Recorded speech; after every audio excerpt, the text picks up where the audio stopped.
కడప జిల్లా బద్వేల్ మున్సిపాలిటీ పరిధిలోని స్థానిక ఎస్బీవీఆర్ డిగ్రీ కళాశాలలో ఆడిటోరియంలో ఆదివారం ప్రభుత్వం ఆధ్వర్యంలో ఘనంగా అంతర్జాతీయ మహిళా దినోత్సవ వేడుకలను అట్టహాసంగా నిర్వహించారు. ఈ కార్యక్రమానికి ముఖ్య అతిథులుగా బద్వేల్ నియోజకవర్గ ఇన్ఛార్జ్ సతీష్ కుమార్ రెడ్డి, బద్వేల్ టీడీపీ మాజీ ఎమ్మెల్యే విజయమ్మ, ఆర్డీఓ చంద్రమోహన్లు పాల్గొన్నారు. ఈ సందర్భంగా మహిళా రంగంలో ఉత్తమ సేవలను అందించిన మహిళలను ఘనంగా నిర్వహించారు. ఈ సందర్భంగా ఆర్డీఓ చంద్రమోహన్, బద్వేల్ నియోజకవర్గం ఇన్ఛార్జ్ రితేష్ కుమార్ రెడ్డి, బద్వేల్ టీడీపీ మాజీ ఎమ్మెల్యే విజయమ్మలు మహిళలను ఉద్దేశించి మాట్లాడుతూ ప్రభుత్వ పాలనలో మహిళల అభ్యున్నతికి పెద్దపీట వేసింది అన్నారు. మహిళలను అన్ని రంగాల్లో రాణించేందుకు ప్రోత్సాహం అందిస్తుందన్నారు.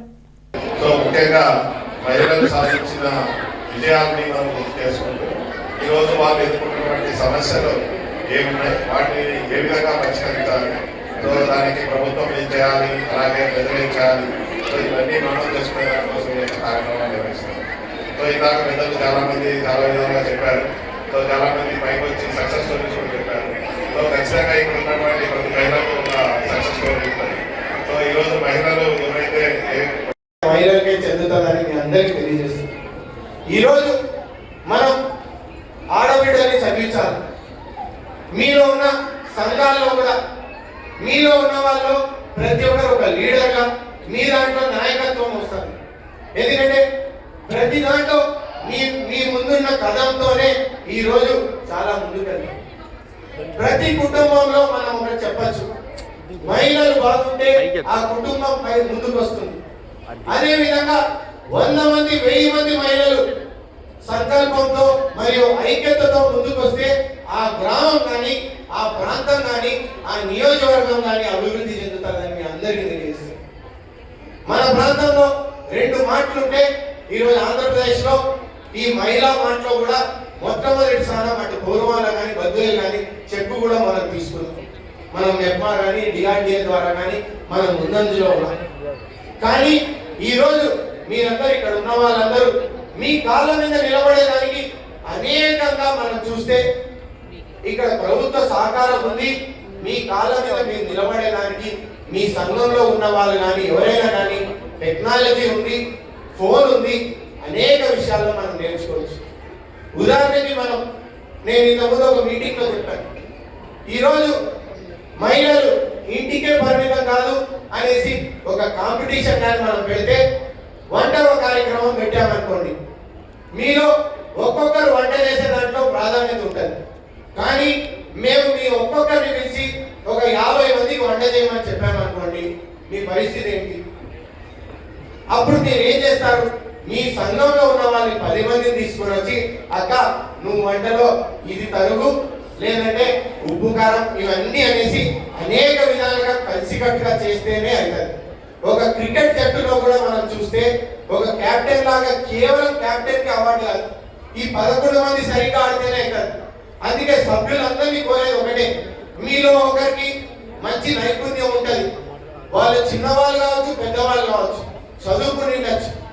మనకు ఏ విధంగా భావంలో నేను పెద్ద నేను చిన్న అనకుండా ఐక్యతగా మనందరం కలిసికట్టుగా చేస్తే ఈరోజు అనేక విషయాల్లో కేవలం మనం పిండి వంటలు కానీ లేదంటే పచ్చళ్ళు పెడతామనే విధానం కాకుండా ఇక్కడ అనేక విధాల్లో ముందుకు రావచ్చు. ఈరోజు ఫ్యాక్టరీలు ఉన్నాయి, ఫ్యాక్టరీలకి మనము బట్టలు కుట్టే విధానం కానీ, వాళ్ళకి కావాల్సిన యూనిఫామ్లు కానీ, లేదంటే ఇక్కడ మన ప్రాంతంలో అద్దె చెట్లు ఉన్నాయి. ఈ అద్దె చెట్లతో మనము ప్లేట్లు తయారీ పెట్టచ్చు, లేదంటే పెలెట్స్ చేసి వేరే చేయొచ్చు. ఈ ప్లేట్లు కానీ ఇక్కడ మనం ప్లాస్టిక్ రద్దు చేయాలంటున్నాం. ఈరోజు హోటల్లో కానీ లేదంటే గుళ్ళల్లో కానీ ఆలయాల్లో కానీ ఎక్కడైనా జరిగే దాంట్లో మీరు వీటిని తీసుకొని రావాలి. అనేక విషయాల్లో మేము కూడా రేపు పొద్దున మీ గలంలాగా మీతో పాటు పనిచేసేదానికి అధికార యంత్రాంగం కానీ మేము కూడా వచ్చే కొద్ది నెలల్లో మీతో పాటు కలిసినట్టుగా పనిచేస్తాం. మీ అందరినీ ముందుకు తీసుకొని రావాలనుకుంటున్నాం. ఎందుకంటే ప్రభుత్వం ఇందాకే ముఖ్యమంత్రి గారు చెప్పినట్టు తల్లికి వందనం కింద మీ ఇంట్లో ఎంతమంది ఉన్నా కానీ వాళ్ళు చదివించడానికి ప్రభుత్వం ముందుకు వచ్చింది. ఏ విధమైన ఆర్థిక భారం పడకూడదు, మీరు మీ మహిళలు ఇబ్బంది పడకూడదు అనేసి టైంకి డబ్బులు ఇచ్చేసి దాని విధానంగా చేయాలి. అదేవిధంగా ఈరోజు పంట చూసినా కానీ కేవలం మనం ఏదైనా వరి పంట కానీ ఏ పంట దగ్గర పోయినా కానీ కేవలం పంట మీద వేయకుండా ఆడవాళ్ళు కూడా కవులు కానీ వాటికి కానీ ఆ పొలంలో వెళ్తున్నారంటే మనం ఎంతవరకు వాళ్ళు మహిళలు ప్రోత్సాహంలో కానీ కష్టంలో కానీ మన అందరం పాటుపడుతున్నారని తెలుసుకోవాల్సిన అవసరం ఉంది. ప్రత్యేకంగా ఈ రోజు అని కాదండి, ప్రతిరోజు మనదే ప్రత్యేకమైనటువంటి రోజు. ఎందుకంటే ఒక ఇంట్లో ఏ కార్యక్రమం జరగాలన్నా ముందు ఇంట్లో మహిళ నిద్ర లేవాలి. లేచి కార్యక్రమం మొదలు పెడితేనే అది స్టార్ట్ నుంచి ఎండింగ్ వరకు కూడా సక్సెస్ఫుల్ గా పూర్తవ్వాలంటే ప్రతి విషయంలోనూ మనమే ఉంటాం. అది శుభకార్యం అవ్వచ్చు, ఒక ప్రోగ్రామ్ అవ్వచ్చు, బిజినెస్ అవ్వచ్చు, ఏదైనా సరే ప్రతి విషయంలోనూ మహిళనే ముందుంటుంది. చాలా మంది కొంతమంది అంటూ ఉంటారండి, నేను విన్న దగ్గర, మహిళలకు ఏం తెలుసు, వాళ్ళకి ఏం తెలీదు, వాళ్ళు ఎందులోనూ ముందడుగు వేయలేరు అంటున్నారు. మరి వాళ్ళందరికీ ఎక్కడో కాదండి, కేవలం మన బద్వేలు నియోజకవర్గంలోనే ఈ రోజు ఈ కార్యక్రమానికి వచ్చిన మిమ్మల్ని అందరినీ చూస్తేనే తెలుస్తుంది మహిళలు ఎంత సక్సెస్ఫుల్ గా ఉన్నారు అనేది. ఏంటి, మనందరం సక్సెస్ఫుల్ గా ఉన్నందుకే కదా ఈరోజు అందరం ఇక్కడ కలిసాము కదా. ఎవరిని కలిగించినా ప్రతి ఒక్కరికి ఒక సక్సెస్ స్టోరీ చెప్తున్నారు. కేవలం మెప్మా నుంచే కాదు, డ్వాక్రా నుంచే కాదు, ప్రతి విషయంలోనూ అండి, ఏ రంగానికి చూసుకున్నా కూడా ఒక టీచర్, ఒక డాక్టర్ గా, ఒక లాయర్ గా, ఒక రాజకీయ నాయకురాలుగా కావచ్చు, ఒక ఇంజనీర్ గా కావచ్చు, ఏ విషయంలో అయినా కూడా మహిళలు తగ్గేదే లేదంటున్నారు.